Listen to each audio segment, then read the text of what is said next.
All right, we lost Jim there for a minute. He pulled off, probably smartly, to get some food. And Cooper and I, we don't have any food. I did a quick scour looking for some truck food. I'm running low on truck food, Cooper. I'm low. I found one errant container of mixed nuts. That's what we have to go off today. But when you're tough as nails like we are, that's all you need, right? Darn right.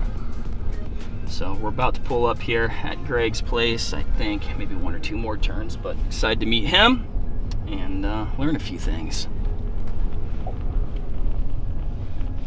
Mark, we just drove by it. Oh, that was it, huh? Yep. All right, here we are. Fur Harvesters Auction Incorporated.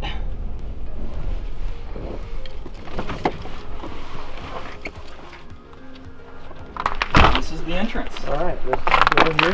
Says right on it. Probably not. I think. Hopefully. I think that was a come in. Yeah, I think so. Hey guys. Good morning. Mr. Greg, how's it going? So Greg, I guess introduction. So I'm Mark. So I'm And I'm Jimmy. We've been Hi, chatting. We got Jimmy, Cooper behind the camera, Hi. and this is Ryan. Oh, hi, and Ryan. He makes a lot of the electronics work and Oh, things okay. like that. So, but Yeah. yeah, let's flip around. Yeah,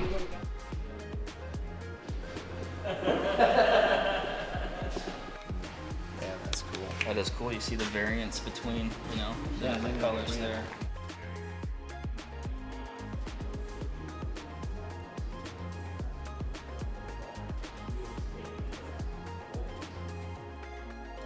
Getting to the point where they can come out. What happens is everything comes in on consignment, so we don't own it. So let's say you shot 5 coyotes and wanted to sell them, and you wanted to ship them to the auction, and basically it's we deal with trappers and fur buyers both. Just to cut out the it takes you a little load, get your money, but you get more of it.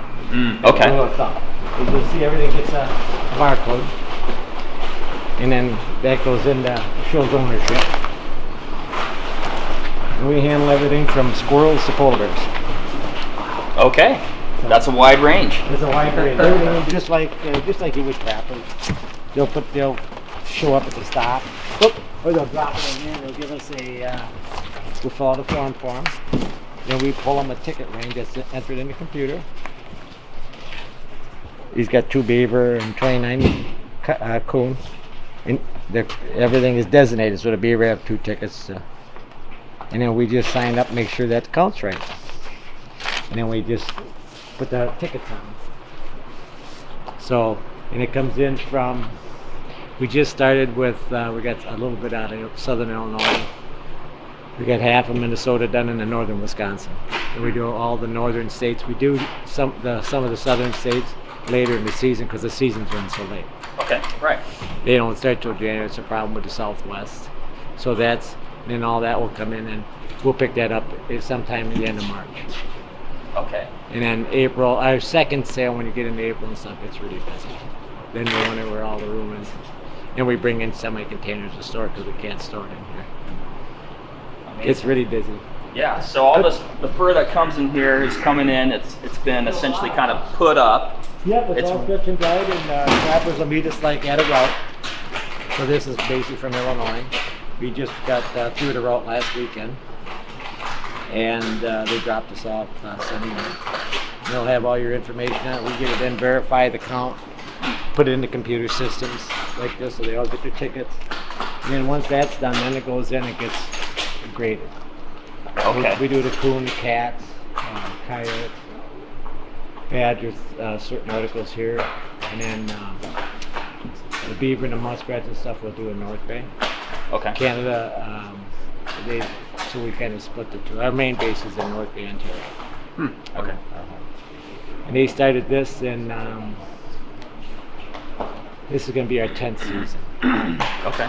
Because before they didn't have North Bay was pretty much a Canadian company. Okay. Gotcha. So we expanded.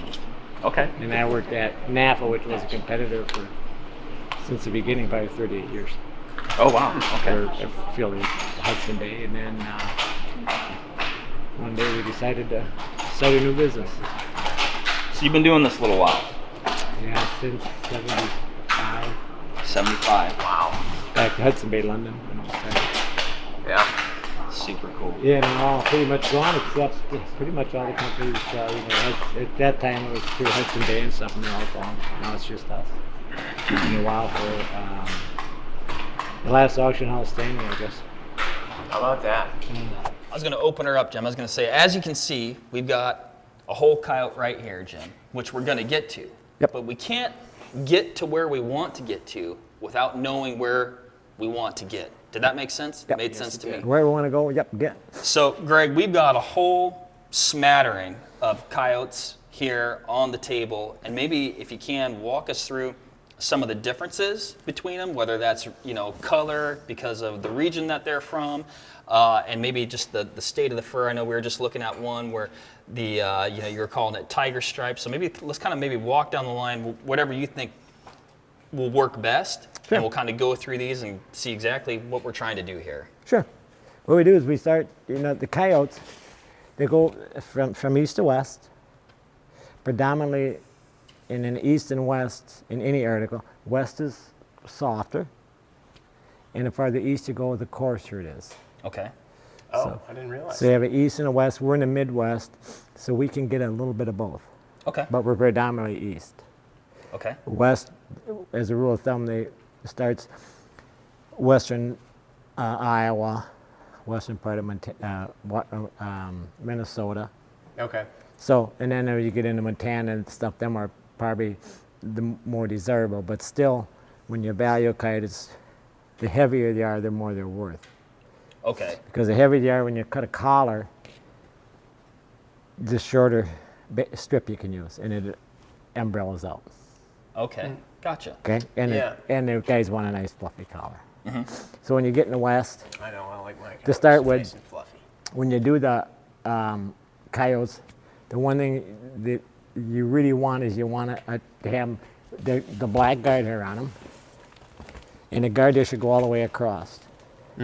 So Okay, gotcha. when you flip it up and you look at it, you can see it's got all of its guard hair. And that's these longer The ones. black here, yeah? guard, yep, the black guard hair. Because if it's got its black guard hair, then all the underwool is there because the guard hair would wear off first. Okay. Sure. You got to do it in layers.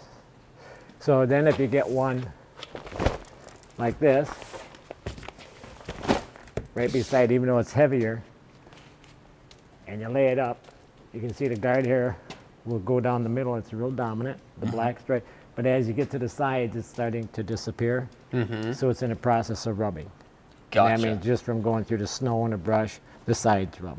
Yeah. So the longer in the season, the coyotes wearing that fur coat, just like we would be, the more of it, the chance you have of it rubbing out. Sure. So when you're talking about, like it's getting rubbed out here, but that's definitely different from what I've seen, at least when you look at maybe like a black bear in southeast Alaska Yeah. in the spring. I mean, when you see a rubbed bear, I mean, it's Yeah. a rubbed And we got bear. some down there, it's rubbed. And we Okay. can show you some of that, you bet.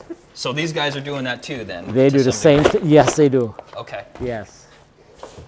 So and basically then, when you get into the west, depending upon the sections, you get different colors. Okay. So not only like this, you get into areas that'll be predominantly, and that's probably the gene bull, that would have the same colors. Nebraska, that's real common. Okay. Okay. And then of course the weight, A little bit more brown or gold almost versus yes. the white. yeah, we call it sea color tawny. It's actually it can be very desirable. And then in that same area, let's say you're in Nebraska and you were trapping, you get this color of coyote. This one is obviously heavier. This guy? Yeah, it's thicker, heavier than this one. The difference is probably an older coyote could have caught them on the same farm versus a younger one. Seems like the older the coyote, a lot of times the longer the fur. Okay. Even true here in Wisconsin, our young ones, especially we catch them a little early, will be flatter or a semi versus a heavy. Gotcha. And then in between the two, you'll get just a lighter one. It's fully, you can see the guard there. Yeah. You don't have to get in there and scratch around on it and be digging at it. but sometimes you can see more from far away than you can if you get too close. And then in between these, you'll get the white, you'll get a light brown versus a tan. Yeah. Okay. You can see it as the color changes. And sometimes you can get this overlapped on a section. You're trapping, let's just say Montana, but usually they'll run, your section will run one color out Okay. west. In the east, we get everything. Oh, Okay. interesting. Okay. We're misfits out here. Some parts of the country, I know, especially if you're trapping in the north, you wonder what this is, and that's always so smalls. Okay. You get in New Mexico and stuff, that's not uncommon. Okay. For just the size or the color there? It's the size Okay. Yeah. and color. So you wonder, yeah, so when you put them up, obviously it's going to be a lot easier for these guys to put up a coyote than it will be someone in Wisconsin that's getting one that weighs 40 pounds, or 35 Yeah. pounds. Yeah. Yeah, they have adapted. And then if you get into the really far west, Gosh, you gotta have like a. I know he's talking about these differences. I'm like, I That's but if kind you of get see into the it. far west, very feel that, subtle. that's real soft, right? Okay, yeah, that. It's got a more underworld to it too, right? Yeah. Okay. Yeah. Now I could feel that one more. It's even that is still like I haven't felt enough to. Yeah. To really And you can know. see it by the way it lays. It doesn't necessarily make them worth a lot less. It's because it's got to do with but predominantly what they like is the westerns, the soft underworld. Okay. Gotcha. And then and these you can get right in Wisconsin, is you'll do the same thing as the west. You get a heavy and a semi, same farm. The only difference is they won't be primed. The leather will be blue. And as they prime up, the leather turns white. Really? So time of year will dictate what color this is? Yes. On Yeah. the leather? So this was caught early, probably middle of October. And this was caught later. So it's, Super Very interesting. and then as you get if you get farther east and you get into Indiana, parts of what we have here in Wisconsin, then you feel them, they get really coarse. That's even after cleaned up, they're just coarse. Yeah. Yeah, just that rougher. is. That is. Yeah. Yeah. So that's predominantly the eastern stuff, probably coming out of eastern Illinois, far eastern Wisconsin, Michigan. I mean, it does seem logical that we get a mix here because you're in the middle. We're in the so middle. You're gonna get Yep. kind of that overlap. So you're gonna get a mix, but you can see the way it lays. It even looks coarser, don't it? Yeah. You look at it, it doesn't look Not as wispy or as whatever the soft. word It is. doesn't look yeah. as Can't- Supple. Yeah, and then as you get Yeah, down, that word. as you go down in the south, you get into Tennessee, Kentucky, and the south. Then they get real flat. Okay. And is that just warmer climate? Then? Warmer climate, yes. Okay. And Yeah. I mean, that thing is, like a cat. way shorter hair. Yeah. Yeah, what happens is to make a trim, if you get underneath it, you'll see how long the underwool is. Yeah. And that's the blue. Predominantly, fur has its underwool, which is usually blue or gray. Okay. All canines have that. The second layer is going to be the brown, and then you'll have the black. And when an animal is prime, all three layers will be real distinct. Okay. Gotcha. Oh, that's cool. So you have 3 layers. That's the beauty of wild fur, you get 3 layers. And when you get in the south, the underwool is shorter and there's no layers to it. So when you make a collar, it's going to be a real short, flat collar. Gotcha. Instead of a nice, big, fluffy collar like you want. So would you just use this for something for a different application, Like a or liner? would this be less They'll- just have less value because it is so short? They'll buy it and make collars out of it. They will. Okay. Okay, well. Yeah. They're just not going to be real expensive collars. Okay. Gotcha. Yeah, believe me, they'll find a way to. So when you walk around, you see somebody with a less fluffy collar, you can say, you got one of them. you got one Tennessee, of them Kentucky. Tennessee collars. Southern parka. So these you'll Not see. that there's anything wrong No. with Tennessee. No. No, just a climate. It's just a climate that is, you know, you're going to get your the layers of underwool. The problem in Wisconsin when we get our unprimed ones is the underwool. You have your top hair, but the underwool hasn't developed. And why is that now? It's still growing. Oh, okay. So that was just Yes, shot or trapped earlier in the season. Yes, then. it's still unprimed. So the fur is still growing. So instead of having, you can still see the guard hair way down in the underwool Okay, gotcha. versus being cleaned out, where it's all Oh yeah, and that other one you could see those guard hairs kind of mixed in a little way bit more down there. Yeah, and it's not as long. It's still growing. You'll see them mixed in. Your second layer, you see where they're way down in here. Yeah. And what's going to happen when you tan it? They're going to come out and shed Oh. because they're not rooted all the way. Huh. And then this is common. You can get these anywhere, and them are red. It's a color phase. It's not a mutation. They'll turn bright red. You get them in these to wolves. It's pretty. And Now, when you say color phase, is that like a time of year then that it's Nope. at, or is Nope, it just that- like one that it's kind of like came out getting that way?